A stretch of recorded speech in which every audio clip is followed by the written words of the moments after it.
Antigamente, sempre que eu ia preparar uma aula, eu fazia isso de uma forma bem intensa, né?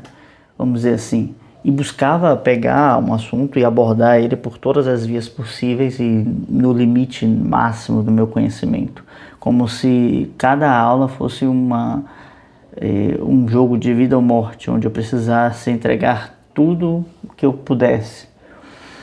Com o tempo, né, eu fui percebendo que isso não era efetivo, né, no processo pedagógico, e que por muitas vezes a gente tem que omitir certas informações para que as coisas não fiquem muito confusas.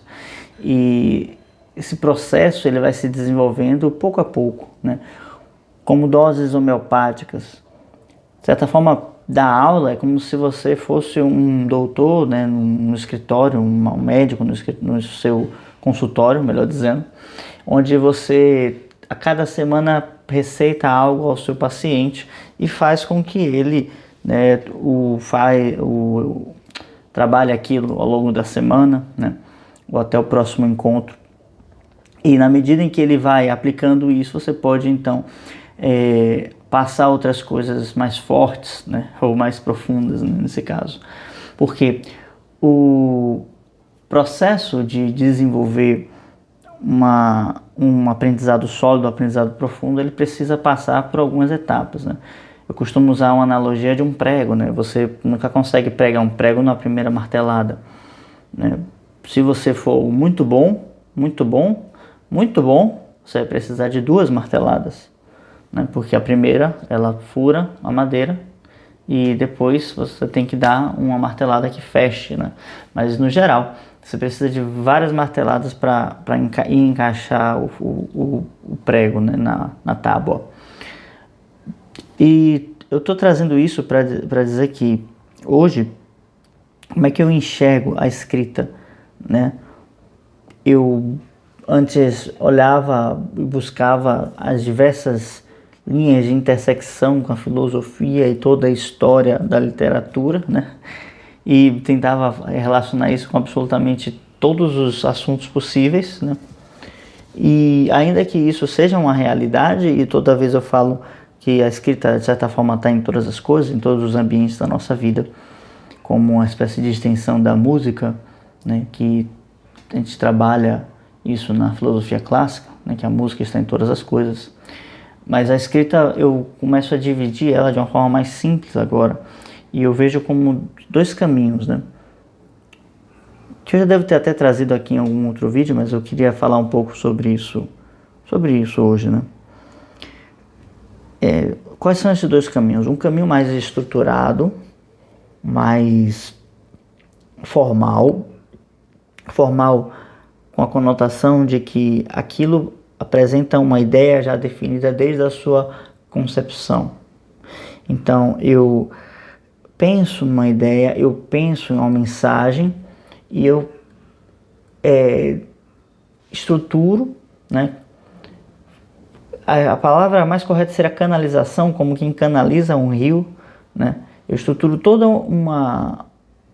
construo toda uma estrutura para canalizar essa mensagem, para canalizar essa força, porque uma mensagem não é simplesmente um escrito, né, palavras dadas, informações passadas, mas sim uma força, uma potência da alma que sai do artista, que nasce do escritor e vai até aquele que escuta, certo? Então,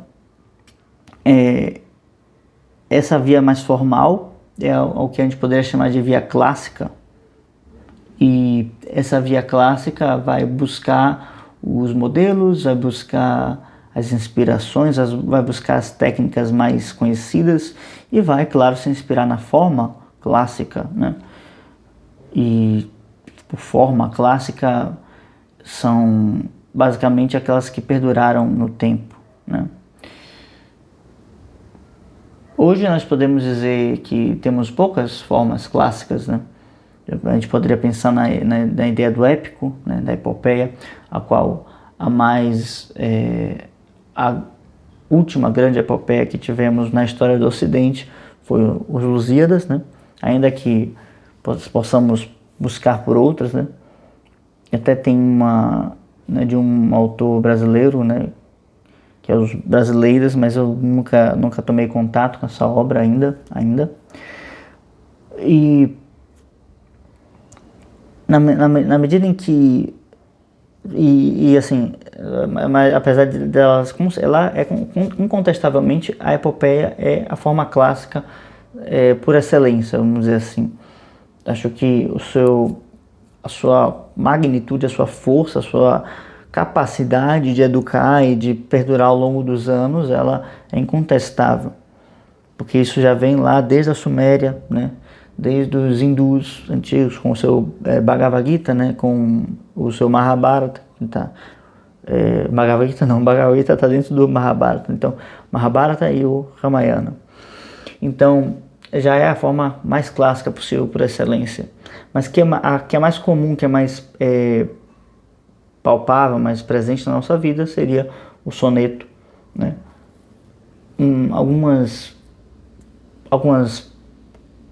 As canções, né? Todas as canções pop, por exemplo, usam o formato de canção.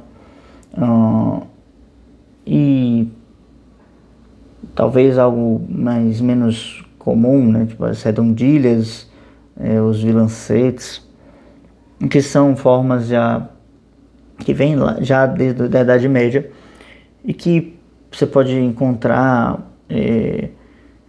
presente nas músicas de roda, né? Nas cantigas de roda.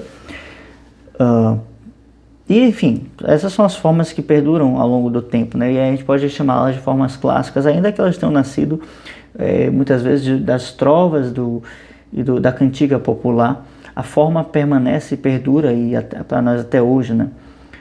De certa forma, por exemplo, quando a gente fala da literatura de cordel, ela já tem uma herança medieval, mas tem toda uma cara nordestina, né? Uma cara brasileira, e por isso ela já vai adquirindo conotações mais clássicas, se ela consegue perdurar ao longo do tempo e se consegue fazer uma depuração dos seus temas. Isso aí é um assunto para um outro vídeo. Se vocês quiserem um vídeo sobre esse assunto, comenta aqui. Mas, enfim, então seria mais ou menos essa ideia, tá? Então você tem uma estrutura clássica que se inspira nos clássicos, e você aqui e ali você faz algumas alterações, e uma mudança de forma no mundo clássico ele é tido muitas vezes como um tabu enorme, né? Não é algo comum, né? Pelo contrário, é coisa de cada 200, 300 anos para você ter alguma coisa diferente, e essa coisa diferente às vezes não perdura, né? E até na própria epopeia que eu estava comentando, né? Então, por exemplo, você pega os Lusíadas e compara com a Divina Comédia, né, do Dante, e são muito diferentes em sua apresentação, tá? Então, assim, a forma, a estrutura que quer dizer o que vai entrar em cada momento, o que vai acontecer em cada momento, como uma espécie de protocolo, né, de uma cerimônia, de uma festa, de uma formatura. A poesia formal, com forma, ela tem o seu protocolo, ela tem a sua cerimônia, porque ela é uma poesia que tem um caráter sagrado, simbólico, né? E não só por isso, né? Porque aí eu acabei misturando as coisas, né? Mas ela tem essa conotação formal porque tem essa busca pelos assuntos mais depurados, mais elevados. E a epopeia e algumas odes, né? E quando eu falo de formas que perduraram ao longo do tempo e se tornaram clássicas, é porque tiveram esse mérito de perdurar ao longo do tempo. Mas muitas vezes os assuntos das quais elas tratam são bem vulgares, são bem corriqueiros, né? São bem assim, às vezes de baixo nível mesmo, né? E, enfim, essa estrutura, ela vai remeter a essa espécie de formalidade como uma apresentação, um protocolo. E isso que vai estruturar basicamente o, a maneira como ela vai se dar, né, se desenvolver.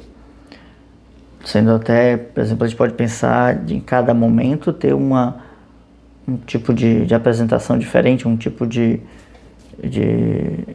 maneira de se recitar, né?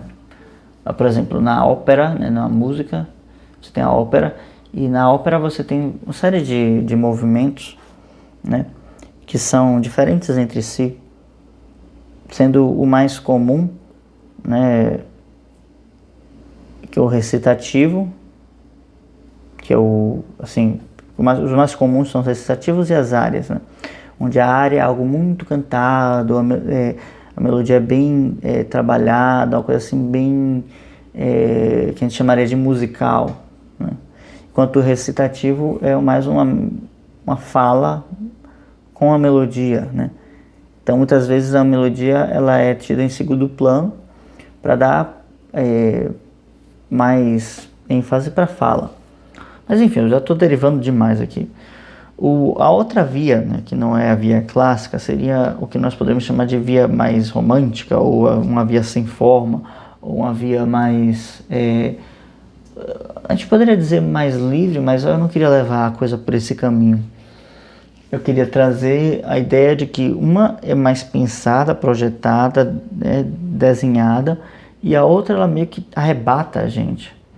A gente é tomado por ela, né, por alguma força assim estranha, né, uma inspiração, né, como Platão diz, é como se o poeta ficasse louco, e no momento que ele fica louco, ele começa a falar coisas que ninguém entende muito bem, mas a sabedoria que ele está emitindo, que ele está trazendo é muito profunda. Vamos chamar essa de via romântica, né, ou espontânea, né? Por quê? Porque a via clássica não quer dizer que vai negar a inspiração, pelo contrário, mas que ela vai premeditadamente ter uma mensagem a trazer, enquanto que a maneira romântica você é arrebatado por uma ideia, por uma frase, por alguma coisa, e você começa a desenvolver isso, e quando você, né, chega no final da sua mensagem, você entende o que você mesmo estava querendo dizer. Na verdade, era algo que foi dito para você também. Uma espécie de ideia de arte contra revelação, né? Você tem tem um artigo, né, do Louis Lavelle sobre isso, que traz um pouco dessa ideia, né, que ela se revela para a gente, ela aparece para a gente. Certo? Então, eu costumo dividir por esses dois caminhos. Você pode começar por esses dois caminhos. Eu acho sempre mais fácil abordar as coisas com uma forma. Eu acho mais fácil do que simplesmente fazer com versos brancos ou trabalhar de maneira aformal, né? Sem forma. Ou com uma forma assim, incipiente ou forma livre. Eu acho que por quê? Porque você simplesmente já tem algo definido e você simplesmente já completar as palavras ali, né? Do contrário, quando você tem um estilo de escrita livre, eu acho mais difícil de você abordar e trazer. De verdade, eu não acredito que uma forma seja superior à outra, né? Uma abordagem seja superior à outra. Eu acredito que tenham estilos, né? E que os poetas podem ter uma propensão maior por esta ou por aquela expressão. Mas que eu acho saudável que se desenvolva as duas enquanto poeta. Para que se dê espaço tanto para a livre expressão dos seus sentimentos, das suas inspirações, quanto para a estruturação racional, ordenada e equilibrada. E buscando trabalhar de forma consciente cada um desses pontos, né? Sendo que é mais fácil ter um controle daquilo que você pensa, né? Então, assim, eu acredito que, em última instância, nada é totalmente clássico ou romântico nessa dicotomia que eu criei aqui. Sempre as coisas vão tender a um certo equilíbrio, sempre vai ter uma dose de inspiração e sempre vai ter uma dose de estrutura, Porque eu não posso simplesmente fazer uma poesia que seja aformal, de maneira que as pessoas não consigam compreender o que está sendo trazido ali. E forma, enquanto princípio filosófico, ele se refere à mensagem que está sendo trazida, que muitas vezes ela não é dita de maneira explícita no texto, mas sim é desenvolvida ou está de maneira subjetiva ali, né? Como um subtexto, na verdade, é um símbolo. Geralmente as poesias são um símbolo. E existem muitos grandes escritores em qualquer uma das duas vias. E depois de dividir, né, em duas vias, para que a gente possa integrá-las depois lá em cima, eu acabei trabalhando duas formas de ensinar isso.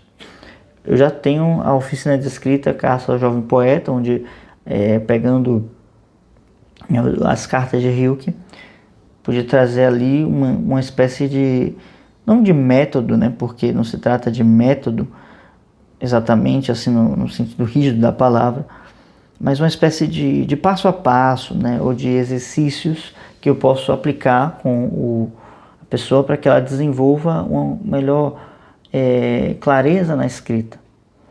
Tá? Esse curso ele já foi ministrado algumas vezes e o link vai estar aqui na descrição caso você tenha interesse.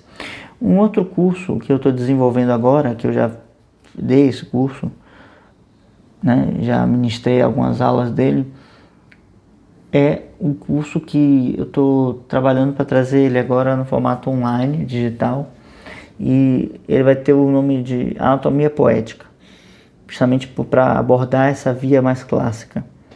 Enquanto uma era uma via mais livre, né, lá da oficina do Rilke,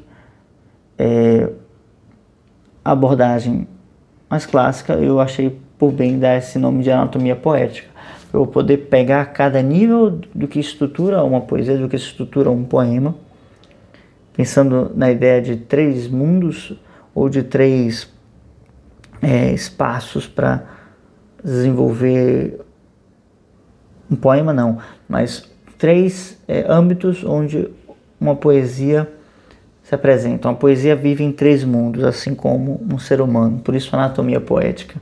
Então, à medida que a gente vai conhecendo a poesia, a gente vai também conhecendo a nós mesmos. Esse exercício de se conhecer através do conhecimento dos textos. Enfim, aí esse vídeo, na verdade, é para falar dessa ideia. Existem dois caminhos a se seguirem, que eles vão se cruzar em algum momento. E, caso você tenha interesse, eu tenho uma solução para esses caminhos para você que nunca escreveu, para que você que está começando na escrita e deseja uma orientação, uma guia desse processo. Tá bem? Então, esse vídeo era só para trazer essa mensagem rápida, né? Se você tem interesse, né, em qualquer um desses cursos, deixa aqui nos comentários para eu saber.